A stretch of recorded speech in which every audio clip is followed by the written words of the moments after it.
എല്ലാവർക്കും പുതിയൊരു വീഡിയോയിലേക്ക് സ്വാഗതം. ഇന്ന് നമ്മൾ കാണിക്കാൻ പോകുന്നത് ബിഗിനേഴ്സിന് വരെ ചെയ്യാൻ പറ്റുന്ന ഒരു നല്ല ഡിസൈനാണ്. ഇത് സാരി ബ്ലൗസിലും അതുപോലെ തന്നെ കുർത്തി സ്ലീവിലും നെക്കിലും ഒക്കെ ചെയ്യാൻ പറ്റിയ നല്ലൊരു ഡിസൈനും കൂടെയാണ്. അപ്പോൾ ഇതിനകത്ത് ഒരു കളർ ത്രെഡ് മാത്രമാണ് ഉപയോഗിച്ചിട്ടുള്ളത്. ഫ്ലവറിന് വേണ്ടിയിട്ട് ഒരു കളർ ത്രെഡ്, അതുപോലെ അതിൻ്റെ സെൻറ്ററിൽ വരുന്നത് വൈറ്റ് ത്രെഡുമായിട്ടാണ്.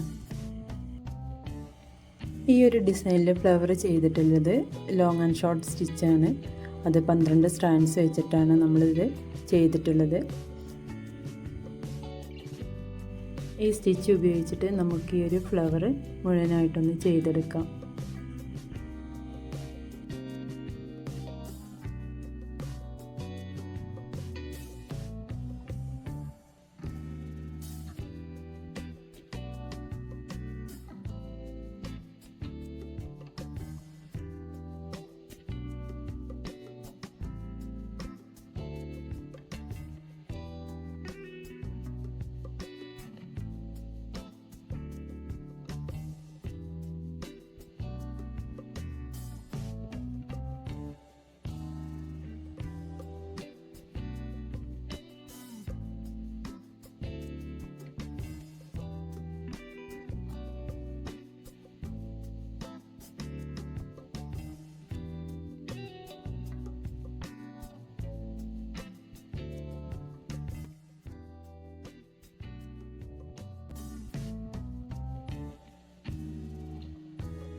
ഇപ്പോൾ ഫ്ലവറിൻ്റെ ഇതളുകളെല്ലാം ചെയ്ത് തീർന്നിട്ടുണ്ട്. ഇനി നമുക്കതിൻ്റെ സെൻറ്റർ ഒന്ന് ചെയ്തെടുക്കാം.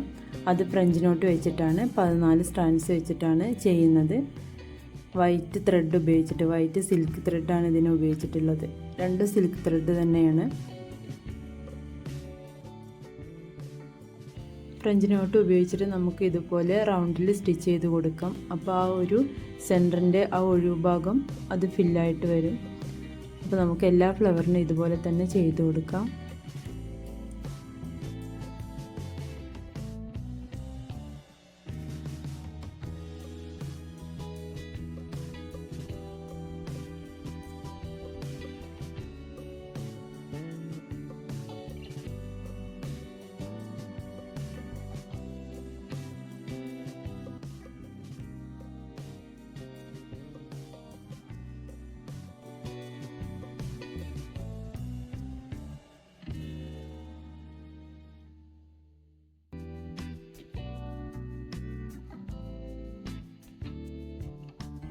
ഇനി ഈ ഫ്ലവറിനെല്ലാം തന്നെ നമുക്ക് കട്ട് ബീഡ് ഉപയോഗിച്ചിട്ട് ഒരു ഔട്ട്ലൈൻ പോലെ ചെയ്ത് കൊടുക്കാം.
ഫ്ലവറിനെ ഔട്ട്ലൈൻ ചെയ്തതിന് ശേഷം നമുക്ക് ഓരോ ബീഡ് ഉപയോഗിച്ചിട്ട് ഇതുപോലെ സ്റ്റിച്ച് ചെയ്ത് കൊടുക്കാം. ഇത് താഴെ ഭാഗത്ത് മാത്രമാണ് ഇതുപോലെ സ്റ്റിച്ച് ചെയ്യുന്നത്.